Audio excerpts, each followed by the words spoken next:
और आपको बता दें इस वक्त की बड़ी खबर, बीएसएफ और सीआरपीएफ के बाद अब सेना के एक जवान का वीडियो सामने आया है। यह वीडियो भी वायरल हो रहा है। जवान का नाम यज्ञ प्रताप सिंह और वो 42 ब्रिगेड देहरादून में तैनात थे। यज्ञ प्रताप ने पिछले साल 26 जून को प्रधानमंत्री कार्यालय से सेना के अधिकारियों की शिकायत की थी।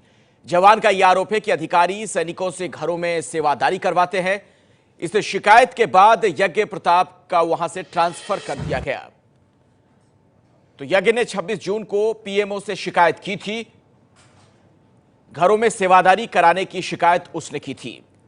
तो देहरादून में तैनात जवान का यह वीडियो सामने आया है और उसके बाद कई सवाल भी खड़े हो गए हैं। इसके पहले भी कुछ वीडियो सामने आ चुके हैं। नायक प्रताप सिंह 42 ब्रिगेड में इस समय पोस्टेड हूँ देहरादून में। मेरी सर्विस 15 साल है। मैं 15 जून 2016 को एक एप्लीकेशन लिखा था जो राष्ट्रपति, प्रधानमंत्री, गृह मंत्री, रक्षा मंत्री, मानव और उच्चतम न्यायालय के पास में भारतीय सेना के में अधिकारियों द्वारा जवानों के शोषण के बारे में एक प्रार्थना पत्र लिखा था, जिसका लेटर प्रधानमंत्री पीएमओ ऑफिस से हमारे ऑफिस में एक लेटर आया, जिससे हमारे ब्रिगेड में हड़कंप मच गया और अधिकारी लोग हमारे ऊपर एक्शन करना शुरू कर दिए।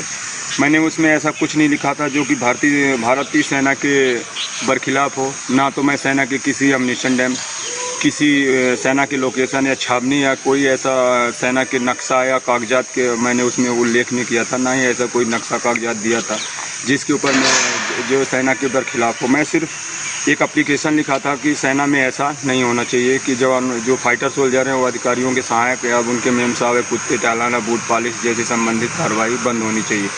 इस बात को लेकर वहाँ से जब प्रतिक्रिया यहाँ पे आई कि क्या हो रहा है, जवान जो बोला वो सही है या गलत है, उसके ऊपर सही, अगर सही है तो कार्रवाई करके उसको सही जवाब दीजिए।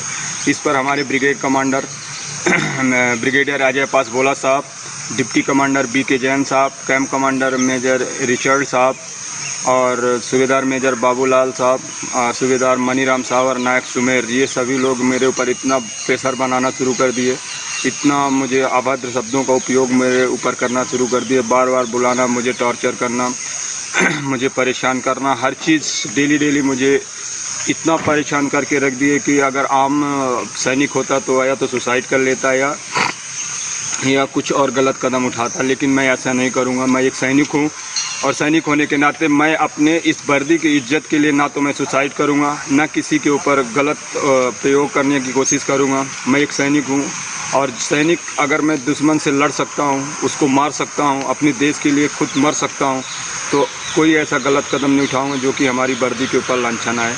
आज सुबह मुझे 10 बजे चार्जशीट या कोर्ट मार्शल के लिए बुलाया गया है।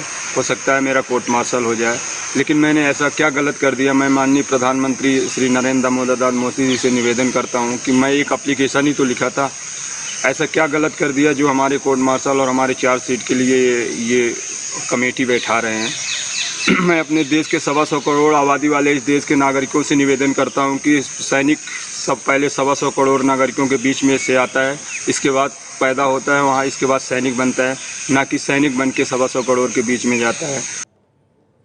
इस जवान का दर्द आपने देखा। जवान यज्ञ प्रताप के आरोप पर सेना का भी बयान आया है और सेना का यह कहना है कि इतनी बड़ी सेना में कुछ निजी शिकायतें मिलने से इनकार नहीं किया जा सकता, लेकिन इस जवान की शिकायत की जांच की जा रही है और उसका समाधान करने का प्रयास किया जा रहा है। शिकायत का समाधान करने की कोशिश जारी है, यह कहना सेना का। 42 ब्रिगेड की यह एकमात्र शिकायत है। और ऋचा सिंह इस वक्त हमारे साथ जुड़ गई हैं। आप इन जवान की, यज्ञ की पत्नी है। जरा ये बताइए ऋचा, आपसे कभी जिक्र किया आपके पति ने कि इस तरह की चीजें उनके साथ हो रही हैं? हाँ सर, मेरे साथ ये जिक्र किए और बोले भी। मैंने उनका समाधान करने के लिए मैंने बोला कि आप ऐसा करिए, अगर इससे सरकार नहीं कुछ करती है तब तो ठीक है, चलो ठीक है, कोई बात नहीं, लेकिन आज मेरे देश के लिए मैं कर रही हूँ और पूरे देश के लिए कर रही हूँ, क्योंकि अगर अगली पीढ़ी वहाँ देश में जाए और भर्ती हो और देश के लिए मर मिटे, तो मैं यही चाहती हूँ कि इसका समाधान होना चाहिए, इसका निर्णय निकलना चाहिए, क्योंकि मैं उनके साथ। ऋचा ये बताएं, ये वीडियो कब बनाया था यज्ञ ने आपसे, अगर उन्होंने जिक्र किया हो? क्योंकि ये वीडियो तो पुराना, ये जो बातें उन्होंने की थी, शिकायत की थी, वो तो बहुत पहले की थी। हाँ, वीडियो अभी ये बनाए हैं, आज 3 महीने की बात है। अच्छा, करीब 3 महीने पहले वीडियो उन्होंने बनाया था। हाँ, 2-3 महीने की बात है वीडियो। अभी वो छुट्टी आए थे 15 दिन के लिए, मुझे देख के गए थे वीडियो जी। और मैं ये वीडियो कल वो लोग आए थे, आज तक वाले न्यूज वाले आए थे, मैंने उनको दिए। अच्छा। और वो लोग किए हैं और मैं उनका समस्या का समाधान करना चाहती हूँ। सर, आपसे गुजारिश है, मेरा ये मत कर देना, इसे दबा मत देना, क्योंकि ये अधिकारी ऐसे परेशान करते हैं। अगर भविष्य में कोई भी अपने किसी का बच्चा, किसी का भाई, किसी का बेटा फौज में जाता है तो यही सब लोग सोचते होंगे कि मेरा बेटा फौज में गया है, मेरा बेटा सरहद पे गया है। सही कह रही हैं आप ऋचा। ये बताइए, आपके पति हैं कहाँ अभी? मेरे पति फतेहगढ़ में है सर। वो उनकी 14 राजपूत की यूनिट ग्लेशियर में है, लेकिन वो उनको वहाँ से सीओ बोला कि यहाँ मत आना, तुम सेंटर जाओ। वो वहाँ सेंटर में है और वहाँ आज मोबाइल उनकी ले ली गई, 11 बजे रात को ले ली गई और उन्हें वो बोला गया कि मार दिया जाएगा, काट दिया जाएगा, धमकी दी। डिप्टी कमांडर बहुत ही बड़े आरोप लगा रही हैं। किसने ये कहा, जरा हमें बताएं। आप कह रही हैं कि उनसे मोबाइल ले लिया गया आपके पति से, उन्हें मार दिया जाएगा, इस तरह की धमकी दी जा रही है। क्या है ये पूरा मामला? ये पूरा मामला डिप्टी कमांडर का है, कमांडर का है और एसएम का है। अच्छा, आपके पति को क्या धमकी दी जा रही है? हाँ, धमकी दी जा रही है, मोबाइल ले लिया गया है। आप चाहे तो चेक करवा सकते हैं जहाँ से भी, क्योंकि मेरे पति ने 1 सेकंड के लिए मुझे कॉल किया था, बोला ऋचा मैं बात नहीं कर सकता, मेरी मोबाइल मेरे पास नहीं है, ऐसे ऐसे बात है, तुम फोन लगा के ऐसे ऐसे बताना। हमने कहा ठीक है, मैं बताऊंगी। आखिरी बार कब आपकी बात हुई है ऋचा आपके पति से? आखिरी बात आज सुबह, कल रात में 11 बजे बात हुई थी, आज 10 मिनट के लिए, आज 1 सेकंड के लिए बात हुई थी। मेरी आखिरी बात सुबह 7 बजे।